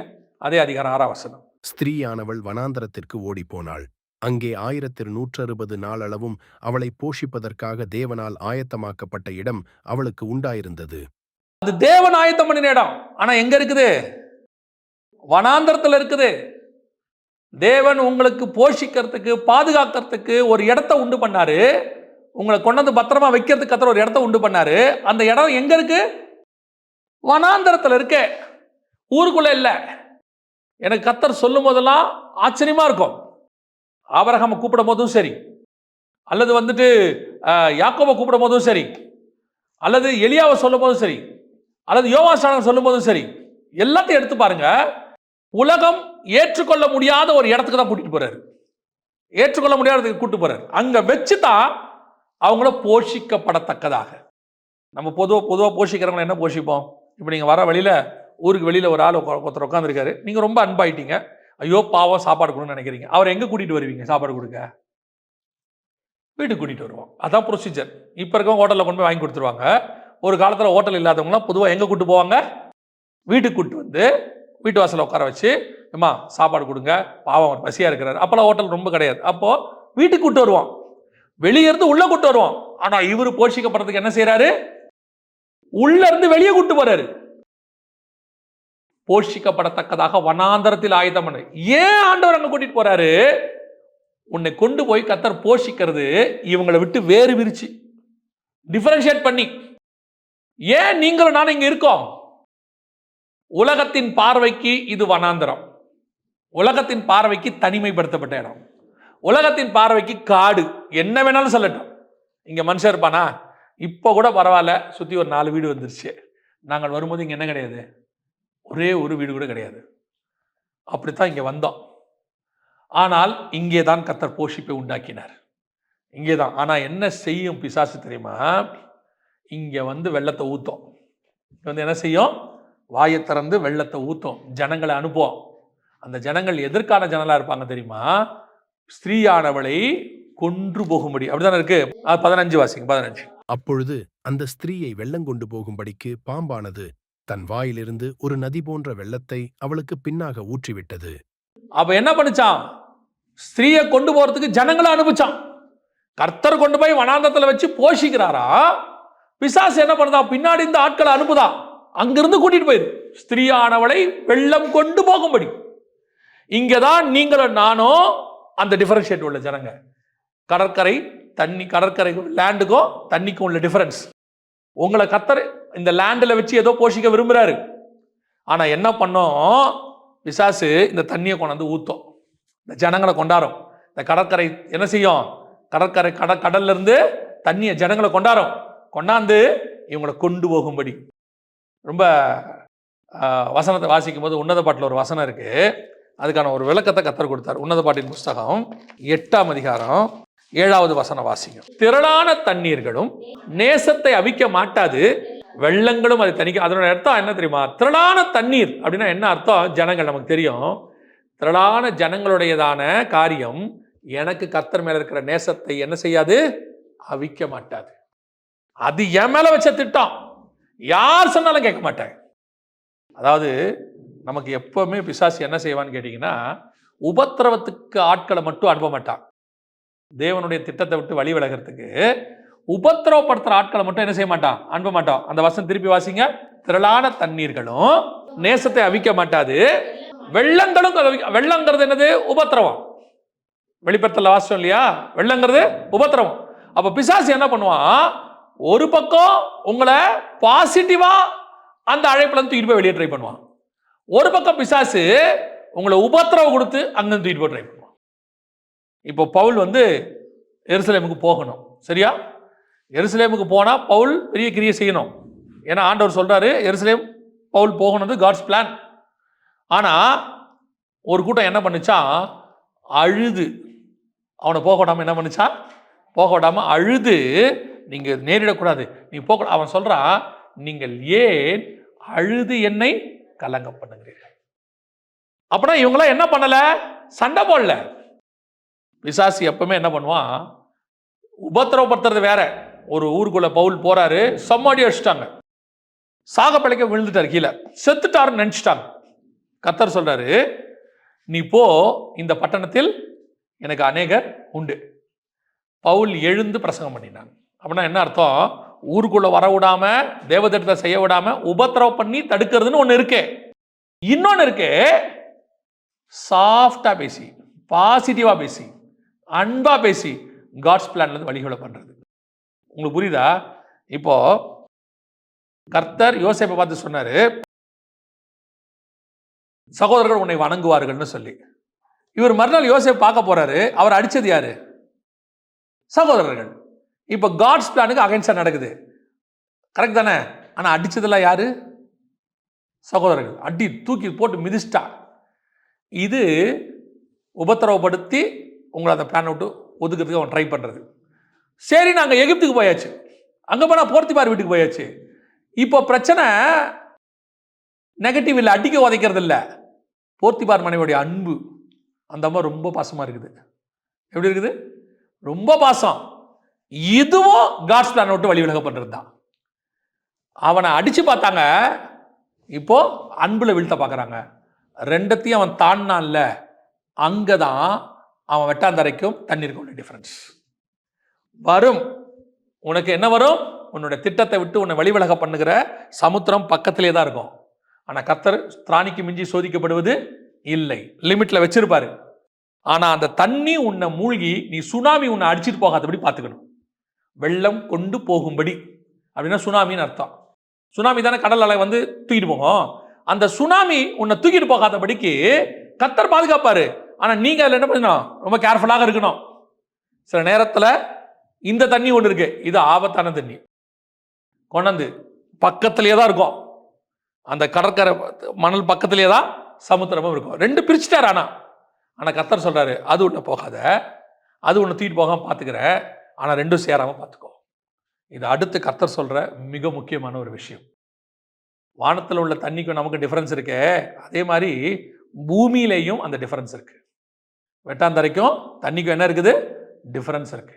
அந்த தண்ணி லேண்டுக்குள்ள வராமல் என்ன செய்யணும்? பார்த்துக்கணும். அது வர ட்ரை பண்ணும். கடற்கரையிலிருந்து அலை என்ன செய்யும்? எங்கே வரத்துக்கு ட்ரை பண்ணும்? கரைக்கு வர்றதுக்கு ட்ரை பண்ணும். ஆனால் அது திரும்பி என்ன செய்யும்? போகும். நீங்கள் ஒரு லிமிட்டில் நின்றுட்டீங்கன்னா அந்த கடல் உங்களை என்ன செய்யாது? உள்ளே இழுத்துக்கிட்டு போகாது. சிலர்லாம் அட்வென்ச்சர் இருக்காங்க, போய்தான் பார்ப்போம், எனக்கு நீச்சல் தெரியும், எதுவும் என்ன செய்யாது, நான் ரொம்ப ஸ்ட்ராங் அப்படின்ட்டு உள்ளே போவாங்க. ஒரு அலை இல்லை, ஒரு அலை அவங்களை என்ன பண்ணிடும்? எழுத்துட்டு உள்ளே போயிடும். அதனால தான் சில காரியங்களுக்கு கர்த்தர் சொல்வார், விலகி ஓடுங்களும் பாரு. சில காரியத்துக்கு கர்த்தர் என்ன செய்வார்? எதிர்த்து நில்லுங்களும் பாரு. ஆண்டவர் ஏற்று நிற்க சொன்னது பிசாசை, விலகி ஓடுனது பாவத்தை. நம்மகிட்ட இருக்க பிரச்சனை என்னென்னா, பாவத்தை ஏற்று நிற்போம், பிசாசுக்கு விலகி ஓடுவோம், மாற்றி செய்வோம். பிசாசை எதிர்க்கணும், ஆனால் பாவத்துக்கு என்ன பண்ணிடணும்? அங்கே நமக்கு வீழ்ச்சி அடைகிற மாதிரி இருக்குதா, எஸ்கேப் அப்படின்னு இருக்கணும். அதான் நல்லது. இல்லைனா உன் தரிசனத்துலேருந்து என்ன பண்ணிடும்? அந்த தண்ணி உன்னை வெட்டாந்திரல அப்படியே இழுத்துட்டு போகும். எல்லாருக்கும் இது நடக்கும். ஆபிரகாமுக்கு நடந்துச்சு, ஈசாக்குக்கு அப்படி ஒரு காரியம் நடந்தது. அதே மாதிரி யாக்கோபுக்கு நடக்கும், மோசேக்கு நடக்கும், எல்லாருக்கும் நடக்கும். ஆனால் ரொம்ப கேர்ஃபுல்லாக இருந்துக்கணும். இந்த தண்ணி உங்களுக்கு கொண்டு போகாதபடி என்ன செய்யணும்? ரொம்ப பத்திரமா பார்த்துக்கணும். ஆனால் பக்கத்தில் இருக்கும், உங்கள் கண்ணுக்கு முன்னாடி தான் இருக்கும். நிறைய பேர் என்ன நினைக்கிறாங்க அப்படின்னு கேட்டால், அந்த தண்ணியெல்லாம் தூக்கிட்டா என்ன ஆகும்? வெறும் லேண்டாகவே இருந்தால் ஒரு பிரச்சனை இல்லைல்ல. ஆண்டவர் சொல்வார், அது ஒரு பார்ட் உன் லைஃப்பில். அந்த தண்ணி ஒரு பார்ட், அது அங்கே தான் இருக்கும். ஆனால் உன்னை தூக்கிட்டு போகாதபடிக்கு நான் அதுக்கு கட்டளை கொடுக்கல. நீ உள்ளே போய் மாட்டிக்காத, நீ ஒரு டிஸ்டன்ஸ்லேருந்து மெயின்டைன் பண்ணு. உன் தரிசனத்தை கரெக்டாக என்ன செய்ய முடியும்? நடத்த முடியும். கடைசியாக ஒரு காரியத்தை நான் சொல்லிட்டு முடிக்கிறேன். வாசிங்க, ஆதியாகமத்தின் புஸ்தகம் 2ஆம் அதிகாரம் 10வது வசனம் வாசிங்க. தோட்டத்துக்கு தண்ணீர் பாயும்படி ஏதேனிலிருந்து ஒரு நதி ஓடி அங்கே இருந்து பிரிந்து 4 பெரிய ஆறுகளாயிற்று.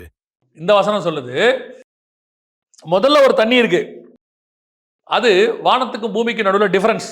இந்த தண்ணி பூமிக்குரியது, ஜனங்கள், நம்ம வானத்துக்குரியவர்கள், நமக்கு அவங்க நடுவில் என்ன இருக்குது? பெரிய கேப்.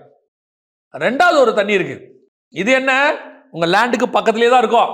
இது இருக்கும், வந்து வந்து வந்து போயிட்டே இருக்கும் அலை. ஆனால் அந்த அலை உங்களை இழுத்து கொண்டு போகாதபடிக்கு நம்ம தான் என்ன செய்யணும்? கேர்ஃபுல்லாக இருக்கணும். இது என்ன தெரியுங்களா?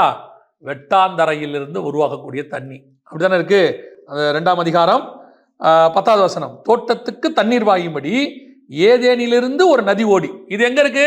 வெட்டாந்தரையிலிருந்து வருது. இது கீழே இருக்க தண்ணி இல்ல, சமுத்திரத்து தண்ணி இல்ல, இது எங்கிருந்து வருது? வெட்டாந்தரையிலிருந்து. இந்த தண்ணி தான் உங்களுக்கும் எனக்கும் கர்த்தர் வச்சிருக்கிற பரிசுத்த ஆவியாகிய தண்ணி. இது தோட்டத்துக்குள்ள இருந்து வரும். இந்த ஆவியானவருடைய தண்ணி, அதான் இயேசு சொல்றார்ல, தாகமாய் இருக்கிறவன் இடத்தில் வரக்கடவன். இந்த தண்ணி ஓடி 4 ஆறு, அது தனி சப்ஜெக்ட். 4 ஆறுனா 4 பிரமாணம், 4 லேண்டு, 4 விதமான காரியங்கள் இருக்கு. இதெல்லாம் தனி. ஆனா ஒண்ணு மட்டும் நிச்சயம், இது எல்லாத்துக்கும் நடுவில் ஒரு நதி ஒன்று ஓடிக்கிட்டே இருக்குது. வானத்துக்குரிய தண்ணியா இருக்கிற உங்களுக்கும் எனக்கும் அந்த தரிசனத்தை, தாகத்தை தீர்க்கிறதுக்கு ஆண்டவர் யாரை வச்சிருக்கிறாரு? பரிசுத்த ஆவியானவரை வச்சிருக்கிறாரு. இந்த நதி நமக்குள்ள ஓடிட்டே இருக்கணும். இதுல நீங்க மூழ்கலாம். முழங்கால் அளவு, கணுக்கால் அளவு, இடுப்பு அளவு, நீந்தி நீந்தி ஃபாதர் பெர்கமன்ஸ் பாட்டு அழகா இருக்கும். கணுக்கால் அளவு போதாதையா, முழங்கால் அளவும் போதாதையா, இடுப்பு அளவும் போதாதையா, நீந்தி நீந்தி மூழ்கணுமே. இந்த தண்ணீர தான் நீங்கள் நானும் மூழ்கணும். இந்த பரிசுத்த ஆவியாக நதியின் தண்ணீர் இது சிங்காசனத்திலிருந்து வரும், இது ஏதேனிலிருந்து வரும். அந்த தண்ணி நம்மோடு கூட நம் தாகத்தை தீர்ப்பதற்கு, நமக்குள்ளதான விருட்சங்களை முளைய பண்றதுக்கு, அந்த ஆவியானவர் தான் அந்த வசனத்தை நம்ம கொடுத்து போஷிக்கிறதுக்கு. ஏன்னா அந்த வசனம் தான் நம்ம ஆவிக்குரிய வாழ்க்கைக்கு சாப்பாடு. சரீரத்துக்கு எப்படி சாப்பாடோ ஆத்மாவுக்கு என்ன சாப்பாடு? வசனம். அப்ப எப்படி சரீரத்துக்கு தேவையான சாப்பாடு பூமியில முளைக்குமோ அதே மாதிரி ஆத்மாவுக்கு தேவையான சாப்பாடும் என்ன செய்யும்? முளைக்கும். அப்ப எப்படி இந்த சரீரத்துக்கு தேவையான சாப்பாட்டுக்கு முளைக்கிறதுக்கு தண்ணி தேவையோ அதே மாதிரி ஆத்ம சாப்பாடை முளைக்கிறதுக்கு என்ன வேணும்? தண்ணி வேணும். அந்த தண்ணிக்கு பேர் தான் என்னது? பரிசுத்த ஆவியானவர். அதை தான் பைபிள் சொல்லுது, ஆவியானவர் சபைகளுக்கு சொல்லுகிறதை காது உள்ளவன் கேட்க கடவன். அப்ப இந்த தண்ணி உங்களுக்கு பாயும். இப்ப நீங்க பூமியில இருக்கிற மொத்த தண்ணியும் அல்ல, ஒதுக்கப்பட்ட தண்ணியும் அல்ல, வெட்டாந்தரையிலிருந்து ஒரு தண்ணி வரும். அந்த தண்ணியை குடிப்பதுக்கு தான் கர்த்தர் அழைச்சிருக்கிறார். உங்களை என்னையும் வானத்துக்குரிய தண்ணியை வச்சிருக்கிறாரு. அதே நேரத்தில் பூமிக்குரிய தண்ணி உங்களை தாக்காம பார்த்துக்கணும். அதே நேரத்தில் வெட்டாந்தரையிலிருந்து வரக்கூடியதான இயேசு கிறிஸ்துவின் மூலமாய் நம்மேல் ஊற்றப்பட்டிருக்கிறதான பரிசுத்த ஆவியாகிய தண்ணியையும் கொண்டு தாகம் தீர்க்கிறவர்களாய் காணப்படணும். இந்த தண்ணி சொல்றது தான் கேட்கணும். இந்த தண்ணி பாயிர பக்கம் போனீங்கன்னா தான் உங்களுக்கு ஆரோக்கியம். அது மாதந்தோறும் ஜீவ விருட்சத்தின் கனியை கொடுக்கும். அது உங்களுடைய ஆரோக்கியத்திற்கு நல்லது. அந்த நதிக்கரை ஓரத்துல எல்லாம் முளைக்கும். அந்த நதி தாகம் தீக்கும், பாய்கிற இடத்துல எல்லாம் முளைக்கும். அப்படின்னா இந்த பரிசுத்த ஆவியாகிய தண்ணிக்கு தான் நாம காத்திருக்கணும், இம்பார்ட்டன்ஸ் கொடுக்கணும், அதுக்கு பின்னாடியே ஓடணும், அதை தேடணும். இன்னைக்கு நாம எப்படிப்பட்டவங்களா மாறிட்டோம் அப்படின்னு கேட்டீங்கன்னா, பூமிக்குரிய தண்ணியோட இணையறதுக்கு வானத்து நட்சத்திரமும் கடற்கரை மணலும் சேர ட்ரை பண்ணுது. அப்புறம் கர்த்தர் பிரிச்சுட்டார் பூமியில. சரி, இதுக்கு மிஞ்சி வராதுன்னு சில காரியங்களை கர்த்தர் வச்சுட்டாரு. நாம என்ன பண்றோம்? அப்பப்போ போய் காலை நினைச்சிட்டு வருவோம். அப்பப்போ என்ன பண்ணுவோம்? காலை நினைச்சிட்டு. ஏன்ப்பா போய் காலை நினைக்கிற? கொஞ்சம் நல்லா இருக்குது, சில்லுன்னு இருக்குது, அங்க போய் கால் நினைச்சா கொஞ்சம் நல்லா இருக்குது. அப்புறம் என்னப்பா பண்ற? கால் நினைச்சா பத்தாது, குளிக்க வேணாமா? அவ்வளவு தூரம் போயிட்டு குளிக்காம வந்த அதுல வர ஒருத்தர் சொல்லுவான், உனக்கு கடல்ல குளிக்க பயமா? நீ ஜாலியா குளிச்சு பாரு, ஒன்னும் ஆகாதும்பா. அப்படி குடிப்பி நீ, நான்லாம் நல்லா நீச்சல் அடிப்பேன், அதுல ஸ்ரீலங்கா போயிட்டு வர வேணாம்பா. சரிதான், எவனோ ஒருத்தன் ஸ்ரீலங்காவுக்கு போய் தைரியமா வந்துட்டான். ஆனா எவனும் உள்ள போனவன் சிக்கிது 99 பேர் செத்துட்டான், ஒருத்தன் தான் பொழைச்சான். இவனுக்கு பிசா சொல்லுவான், பாரு இந்த ஒருத்தன் பொழைச்சிட்டான் பாரு, நீயும் போலாம்பா, தண்ணியில இறங்கு பார்க்கலாம்பா. ஆண்டவர் சொல்லுவார், இல்ல நான் வேறு பிரிச்சுட்டேன், வெட்டாந்தார வேறு, நீ முளைக்க பண்ணுகிற ஆளு, இங்க இருக்கிற தண்ணி உனக்கு வேணாம். இது பார்க்கறதுக்கு நல்லா இருக்கும், கால் நினைக்க நல்லா இருக்கும், சில்லுன்னு இருக்கும், ஜாலியா இருக்கும். ஒரு நாள் உன்னை விழுங்கு போடும். வரும், வராமல் இருக்காது. லைஃப்ல அதெல்லாம் வரதான் செய்யும். தூரத்துல பார்க்கும்போது நல்லா தான் இருக்கும். ஆனா உள்ள இறங்கின அது உன் தாகத்தை தீக்காது. அது உப்பு தண்ணி. அதுல சில நேரத்துல சில மீன் கிடைக்கும். அந்த மீனுக்கு ஆசைப்பட்டு உள்ள போன சிக்கிடுவேன். ஆண்டவர் சொல்றார், ஓரமா நில்லு. அப்ப ஆண்டவரே, எனக்கு இந்த ஓரமா நின்னா இங்க தண்ணி இல்லையே, இங்கிருந்து ஒரு தண்ணியை நான் எழுப்ப பண்ணுவேன். அந்த தண்ணி உன் தாகத்தை தீர்க்கிற தண்ணி. அது பரிசுத்த ஆவியாகிய தண்ணி. அது உங்களை எங்கெல்லாம் கொண்டு போகணுமோ அங்கெல்லாம் கொண்டு போகும். என்ன முளைக்க பண்ணணுமோ முளைக்க பண்ணும். எந்த விருட்சம் கொடுக்கணுமோ அதை கொடுக்கும். அந்த தண்ணியோட ஸ்பெஷாலிட்டி என்ன தெரியுமா? உங்களை சாக விடாமல் பாதுகாக்கும். இந்த தண்ணி இருக்குதுல, சமுத்திர தண்ணி, அது உங்களை கொன்று போடும். ஆனா இந்த தண்ணி இருக்குது, ஜீவனை கொடுக்கும். யோசிச்சு பாருங்க, ஒருத்தன் வனாந்தரத்துல சாகிற இடத்துல கிடக்கிறான், இஸ்மவேல்னு ஒருத்தன். வசனம் சொல்லுது, கர்த்தர் பிள்ளையின் சத்தத்தை கேட்டு அவள் கண்களை திறந்தார், அங்கே ஒரு நீரூற்று இருந்தது, பிள்ளை வளரும் வரை கர்த்தர் கூட இருந்தார். அதான் அந்த தண்ணியோட ஸ்பெஷாலிட்டி. நாம துன்மார்க்கனா துஷ்ட மனுஷனா இருக்கலாம், இஸ்மவேலன் துஷ்ட மனுஷன் தான் பைபிள் சொல்லுது. ஆனா பரிசுத்த ஆவியாக தண்ணி நம்மளை காப்பாற்றி உருவாக்கி அவர் ஆசைப்பட்ட அந்த தரிசனத்தை அடைய வைப்பதற்கு கர்த்தர் வல்லமை உள்ளவராக இருக்கிறார். அல்லேலூயா. இப்போ நீங்க புரிஞ்சு கொள்ள வேண்டியது இவ்வளவுதான், ஒரே ஒரு விஷயம்தான். கர்த்தர் இந்த பிளானை இப்ப நம்ம ஓவராலா ஒரு சில விஷயங்களை தான் பார்த்துருக்கிறோம். ஆனா ஒண்ணு மட்டும் புரிஞ்சுக்கணும், வானத்துக்குரிய தண்ணிக்கும் பூமிக்குரிய தண்ணிக்கும் கர்த்தர் என்ன பண்ணியிருக்கிறாரு? வானத்து நட்சத்திரத்துக்கும் கடற்கரை மணலுக்கும் பிரிவினை உண்டாக்கியிருக்காரு. ரெண்டும் சேரவே கூடாது. அடுத்து பூமியில உள்ள தண்ணியிலேயே ஒரு தண்ணியை கர்த்தர் என்ன பண்ணி வச்சிருக்கிறார்? ஜனங்களை உன்னை விட்டு ஒதுக்கி வச்சிருக்கிறாரு. அது உன்னை இழுத்துட்டு போயிடும், சாவடிச்சிடும். அந்த தண்ணி வேண்டாம். ஆனா கர்த்தர் உனக்கு ஒரு நீரூற்றை உண்டாக்கி இருக்கிறார். இது வரும். இங்கிருந்து தான் என்ன வரும்?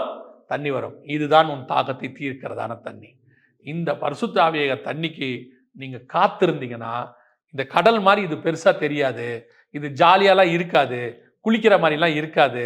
ஆனா இது மட்டும்தான் உன் தாகத்தை தீர்த்து உன்னை ஜீவனோடு கூட வைக்கும். ஒரே ஒரு கதை சொல்லிட்டு முடிக்கிறேன்.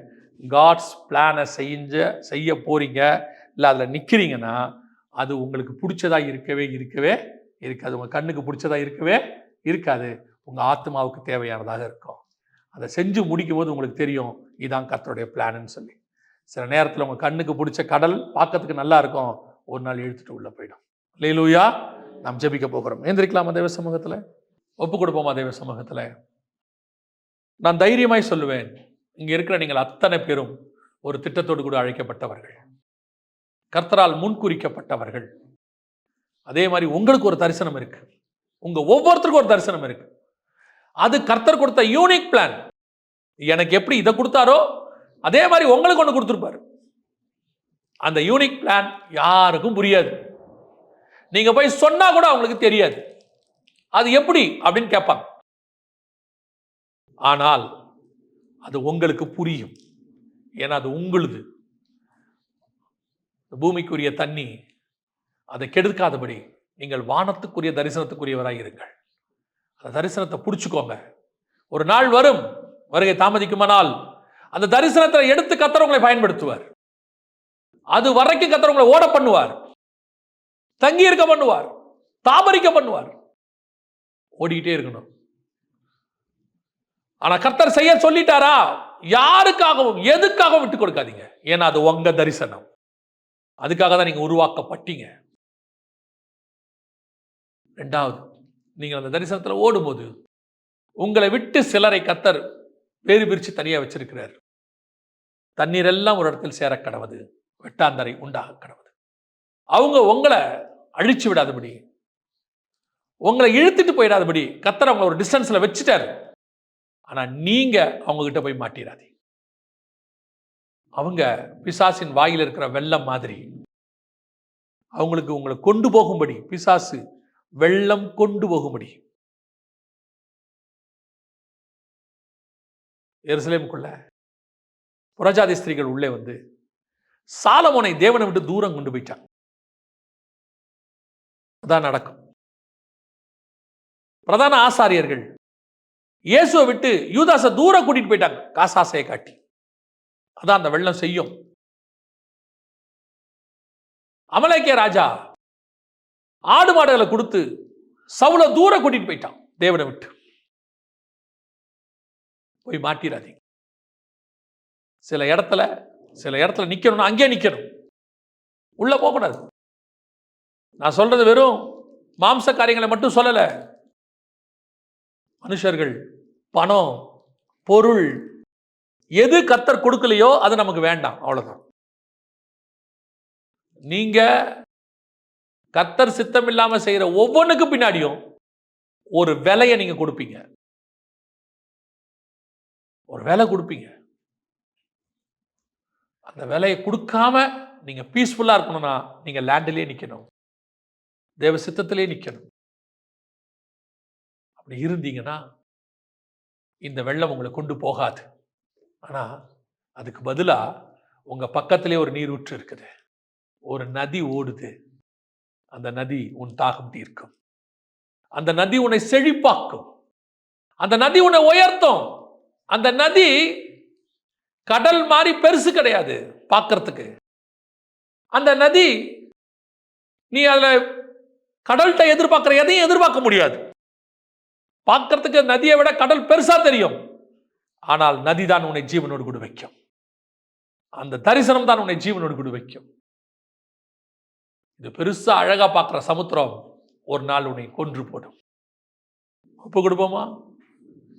ஆண்டவர் உங்ககிட்ட பேசி இருந்தா கரங்களை ஆண்டவருக்கு நேராக உயர்த்தி, ஆண்டவரே, எனக்கு வச்ச திட்டத்துல, தரிசனத்துல மனுஷனோ, உலகமோ, பொருளோ, பணமோ, ஆஸ்தியோ எதுவும் இழுத்து விடாதபடி முடிவு பரியந்தம் அந்த தரிசனத்திலேயே நிக்க நான் வானத்துக்குரிய சந்ததியாய் மாற எனக்கு கிருபை பாராட்டுங்கப்பா. ஒப்பு கொடுத்து ஜெபம் பண்ணுவோமா?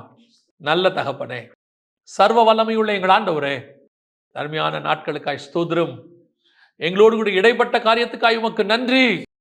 நீர் வரும் வண்ணமும் எனக்குள்ளதை பற்றி கொண்டிருக்க எனக்கு கிருபை பாராட்டும்.